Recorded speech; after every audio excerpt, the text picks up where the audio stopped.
महाराज जी, नाम जप करते समय राधा जी का स्वरूप का चिंतन करें या राधा नाम का स्वरूप तो देखा नहीं है। जी? जैसे महाराज, जैसे वहाँ बरसाना में और जगह देखे हो, राधा जी का जो स्वरूप है वो माना हुआ यहाँ है, जैसे माना हुआ है।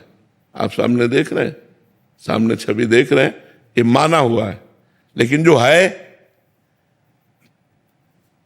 वो इन दृष्टि से नहीं देखा जा सकता, क्योंकि ये जो दृष्टि है ये माया जनित है। इससे माया में ही देखा जा सकता है। मायातीत देखने के लिए हमें दिव्य दृष्टि चाहिए। भगवान श्री कृष्ण के पास अर्जुन जी रह रहे थे, लेकिन कभी भगवान के स्वरूप को देखा क्या? भगवान ने जब दिव्य दृष्टि दी तब विराट स्वरूप को देखा कि नहीं देखा? तो ऐसे ही जो हम रूप देख रहे हैं सब उन्हीं के हैं, लेकिन वो रूप जो श्री कृष्ण को मोहित कर लेता है, जो श्री कृष्ण को अधीन कर लेता है, वो तो राधा नाम ही दिखाएगा। वो तो दिव्य दृष्टि। थोड़ा सा बता दीजिए राधा जी का, क्या बता दें? कैसे हैं राधा जी? अरे भैया, हम बता रहे, एक गुलाब जामुन पवाएं आपको, कैसा लगेगा? अच्छा लगे। कैसा अच्छा लगेगा? अच्छा लगे। इसके बाद क्या बोलोगे? कुछ बोल पाओगे? खा के देखेंगे। भैया, जब एक प्राकृतिक स्वाद वर्णन नहीं किया जा सकता तो कोटि कोटि रसना जो रोम रोम प्रति होए प्यारी जू के रूप को न प्रमाण कहो जाता है। अगर एक एक रोम में करोड़ करोड़ जिव्या हो तो हम प्यारी जू के रूप का वर्णन नहीं कर सकते। या तो एक जीव सखीरी कहा कहो। भगवान श्री कृष्ण जब प्रकट होते हैं अपने सौंदर्य रूप माधुर्य रूप में, तो करोड़ करोड़ कामदेव मूर्छित हो जाते हैं, और वो जब प्यारी जू का रूप देखते हैं तो अधीन हो जाते हैं। उस रूप का वर्णन कौन कर सकता है?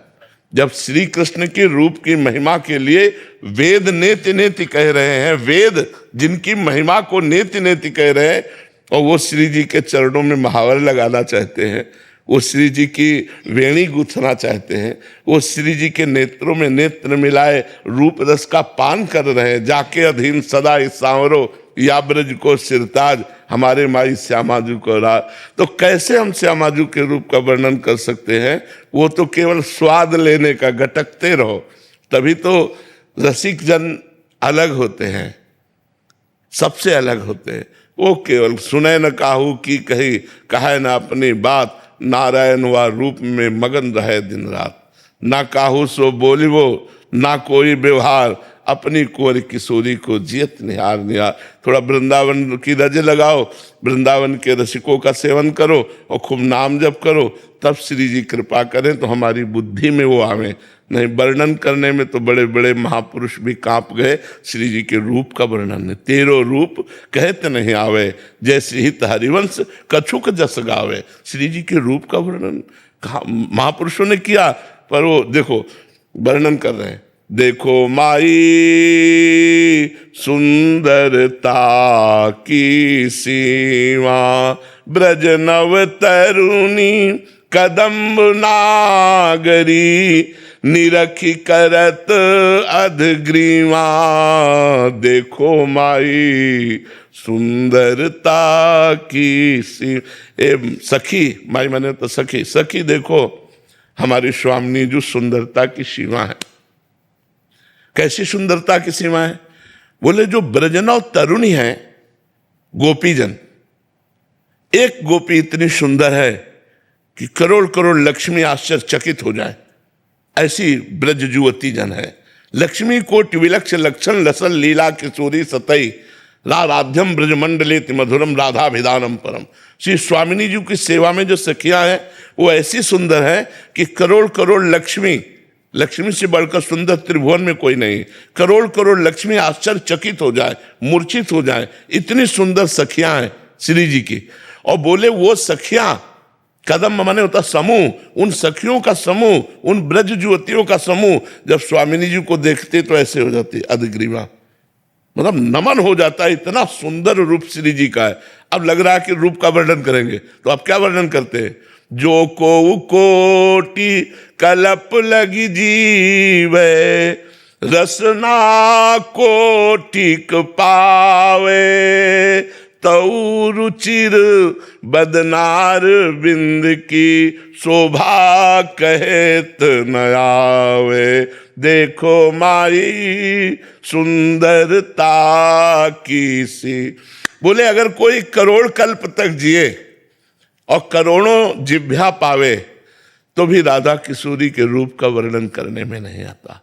देवलोक भूलोक रसातल सुनि कवि कुल मति डरिए, सहज माधुरी अंग अंग की कही कासों पट तरिए, देखो माई सुंदरता की सी। बोले श्री जी कैसी सुंदर है? बोले न देवलोक में कोई देवांगना अप्सरा ऐसी है, न भूलोक में कोई है, न कोई रसातल में ऐसी है कि जिससे उपमा दी जा सके। सहज माधुरी अंग अंग की ऐसी जो श्री कृष्ण के चित्त को चुराने वाली है।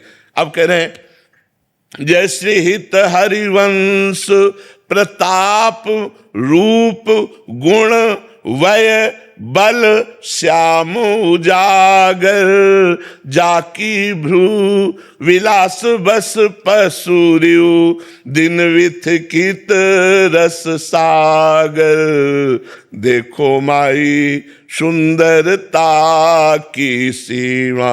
बोले वेद में पुराणों में शास्त्रों में जिनका प्रताप रूप गुण बल वय प्रसिद्ध है वो प्रभु श्री कृष्ण, जिनकी भ्रकुटी मरोड़ पर विथिकित हो जाते हैं, मूर्छित हो जाते हैं। तिरछी चितवन से लाडली जो देख ले तो लाल जो विवश हो जाते हैं। बोले ऐसी सी सुंदर स्वामी जी। तो स्वामी जी की सुंदरता का केवल अगल बगल से किया, लेकिन स्वामी जो ऐसी सुंदर है ऐसा वर्णन है वो तो केवल राधा नाम ही बताएगा।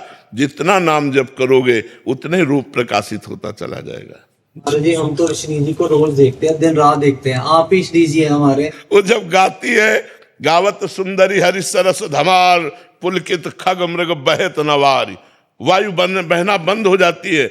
जितने वृंदावन के पक्षी हैं ये सब मानो मुनि व्रत धर्यो कपोती कोकिला कीर, मौन व्रत धारण करने वाले परमहंस की तरह जब लाडली लाल दोनों गलवहियां देकर गान करते, गावत सुंदरी हरि सरस धमार, पुलकित खग मृग बहत नवार। हम तो उनकी दासी की दासी हैं, हम जो हैं उनकी दासी की दासी है। अभी तुमने स्वामिनी का वैभव कहाँ देखा? अभी तो दासी का वैभव देखा है। दासी का वैभव कहाँ देखा है? फिर स्वामिनी का वैभव। अरे अनंत ब्रह्मांडों के स्वामी जिनके अधीन, लालन तेरे ही अधीन, सुनीली सखी हो साच कहत हो, तू जल है ये मीन। आप जल हो प्यारी जू और लाल जो मीन है। जैसे मछली जल के बिना नहीं जीवित रह सकती, ऐसे आप नहीं रह सकते, लालन तेरे ही अधीन। ये बड़ा प्रेम रस बच्चा, भजन करो तब समझ में आएगा। राधा वल्लभ में आप बोलते हैं कि अपना साक्षात है, तो उसका उनका भी ध्यान मतलब कर देते हैं। हाँ बिल्कुल, महाप्रभु ने कहा राधा वल्लभ लाल को हृदय ध्यान मुख नाम। पर जो रूप हम वर्णन कर रहे हैं, जिस रूप के देखने के बाद प्राणों की क्षमता नहीं कि शरीर में रह जाए, वो श्री जी ही रखे तो रखे, नहीं प्राण निकल जाए ऐसा रूप है। वो राधा वल्लभ का रूप इन नेत्रों से नहीं देख सकते। वो जब रूप आएगा एक बार देख लोगे तो फिर और कुछ देखने लायक नहीं रह जाओगे, कुछ दिखाई ही नहीं देगा। जित देखो तित श्याममयी है, केवल वही प्रभु नजर आएंगे। रूप छके घूमत रहे, हर समय नेत्रों में रूप भरा रहेगा। अभी हमें ध्यान करना पड़ेगा। और वो रूप चित्त को चुरा लेता है। जिस रूप की बात हम कर रहे हैं वो चित्त को चुरा लेता है, दीवाना बना देता है। बड़े बड़े परमहंसों को, हाँ बड़े बड़े जो परमहंस हैं उनके चित्त को चुरा लिया। श्री सुखदेव जी महाराज 18,000 श्लोकों का गान करते हुए निरंतर भागवत में डूबे रहते हैं। श्री कृष्ण रूप माधुरी ने उनके चित्त को चुरा लिया। वो रूप भजन से आएगा। खूब भजन करो, फिर राधा वल्लभ जी को देखो तो जो दर्शन मिलेंगे वो ऐसे नहीं मिलेंगे। जब भजन दिन भर करके जाओ और जब फिर आंख मिलाओ तो फिर जो आंसू आएंगे रूप देखते हुए, वो बात अलग होती है।